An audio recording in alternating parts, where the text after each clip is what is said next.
Tinupok ng apoy ang lahat ng ari-arian at gamit ng City Intelligence Branch sa loob ng Camp Fermen Lira kahapon ng tanghali. Madali namang nasunog ang lahat ng gamit sa loob ng tanggapan dahil gawa lamang sa light materials ang mga kagamitan. Pinamumunuan naman ni Police Chief Inspector Samuel Kadungong ang nasabing tanggapan at aabot umano sa higit sa 300,000 pesos ang danyos ng nasabing sunog. Umabot naman sa second fire alarm ang level ng naturang sunog. Wala naman italang sugatan o namatay dahil sa naturang insidente.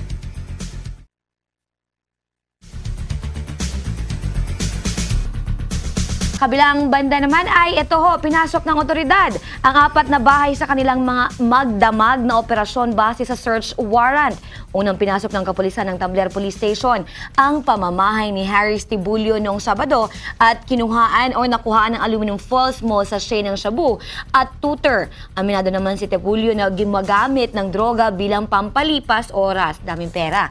Sabado ng gabi, sinalakay naman ng City Anti-Illegal Drugs Search Operation Task Group o KAIDSOT-G ang bahay ni Roderick Vergara sa Barangay Apupong at nakuha nila ang isang plastic pouch na may lamang 20 na bala at 3 uri ng baril. Wala naman ang suspect sa bahay nito matapos matunugan ang operasyon. Madaling araw ng Abril 17, pinasok ng otoridad ang bahay ng laboratory aide na si Jojo Rabanes at nakuha sa kanya ang maraming lab tube at drug paraphernalia. Aminado naman si Rabanes na gumagamit lang at hindi gumagawa ng droga. Kahapon ng hapon, ang pamamahay naman ni Totong Paragoso ang pinasok ng Tambler PNP sa Upper Acharon, Barangay Kalumpang. Pero nagnegatibo ito sa droga.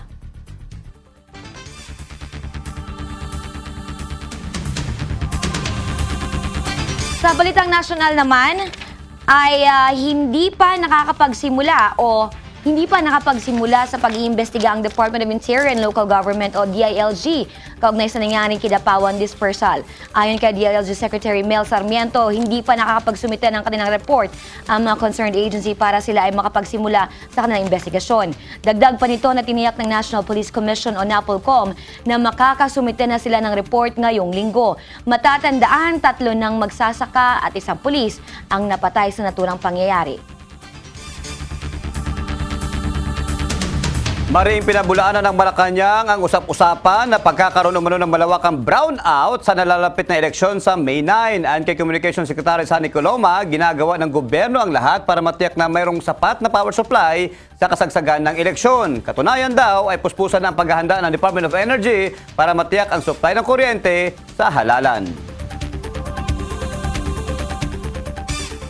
Pinagbabawalan ng Commission on Elections si Sarangani Representative Manny Pacman Pacquiao na ito ay mamigay ng balato sa mga kababayan.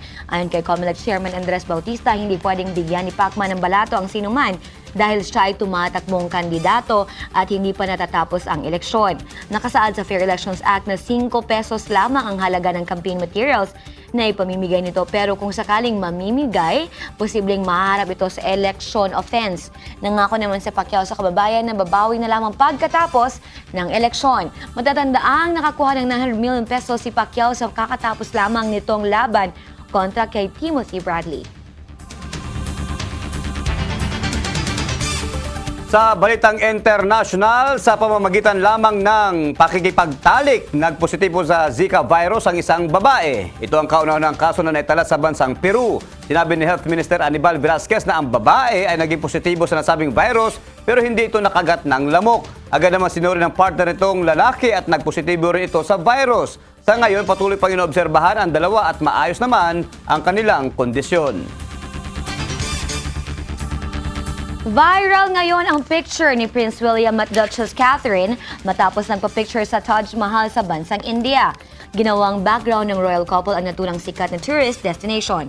Ang nasabing lugar ay siyang lugar kung saan nagpakuha rin ng larawan ang ina nila ni William na si Princess Diana na ginawa noong 1992. Ito ang kauna-unahang official trip ng dalawa sa South Asian countries kung saan dinalaw nila ang Bhutan, Mumbai, New Delhi at ang Kaziranga National Park sa Indian state of Assam. Kakaiba daw yung kuha ng picture ng dalawa dahil napansin yung tuhod ni Duchess Catherine nagkadikit. Aha. Ayan, parang talagang ninamnam nila yung panahon ng binilt yung Taj Mahal sa Agra, India. Okay. Kinumpirma ng Armed Forces ng bansang Turkey na 23 Kurdish fighters ang namatay sa sagupaan at airstrike sa eastern Turkey. Ayon sa security sources, inatake ng warplanes at attack helicopters ang bulubunduking bahagi ng eastern province ng Tuncili. Nakita kasi sa military drones ang grupo ng 20 PKK fighters sa lugar noong Biyernes.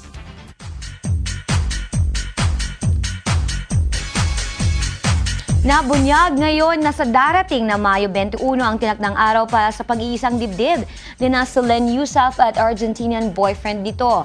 Nabunyag ang impormasyon matapos itong ma-post sa isang marriage site or wedding site kung saan makikita ang detalye sa kung saan at kailan ang kasal. Makikita sa marriage ban na isang wedding church ang magaganap. Si Solen at boyfriend nito ay 5 taon nang mag-live-in. Samantala, isang concert ang isasagawa sa Amerika na pagbibidahan ng mga music legend sa Amerika. Ayon sa organizers na Coachella, pagbibidahan ng Rolling Stones, ex-Beatles singer Paul McCartney at Bob Dylan ang naturang concert. Boss, punta ka. Ang unang plano isasagawa ang rock festival sa October 9 to 17 ang California Desert. Inaasahan naman na dadagsayin ito ng mga tao dahil maraming fans ang tatlong sikat na singer sa bansa.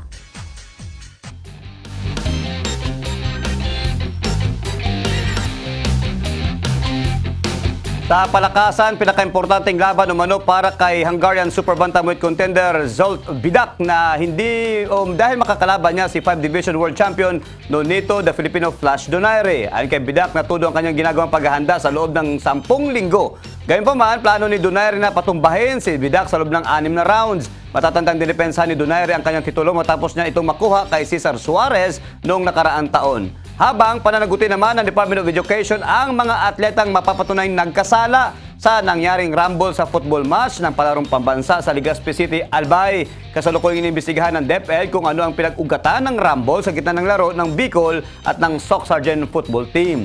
Sa video ng laro, nagsimula ang rumble nang matumba ang isang manlalaro habang inaagaw ang bola. Hinamon ng isang atleta ang nakabangga sa kanya na nauwi sa tulakan at suntukan habang agad naman sumugod ang iba pang manlalaro. Pumagit na ang mga referee ngunit hindi pa rin ito naawat ang galit ng mga manlalaro.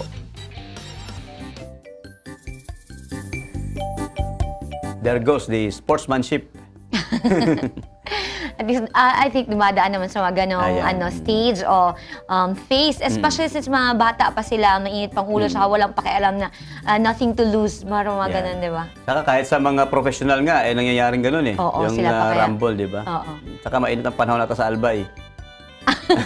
Alright, at saka mainit yung transportasyon papunta doon. Oo nga, pero dapat matama yun. Nang binabanggit ng DepEd, mahalaga rin imbestigahan yan. Yes. No? Para sa ganun, magkaralinawan. Dahil mahirap na sa mga ganyang, yun naman ang spirit talaga ng sports supposedly, is to unite yung mga kabataan natin. Tapos sa mga ganyang sitwasyon, nagkakagulo pa, Brigada Leila.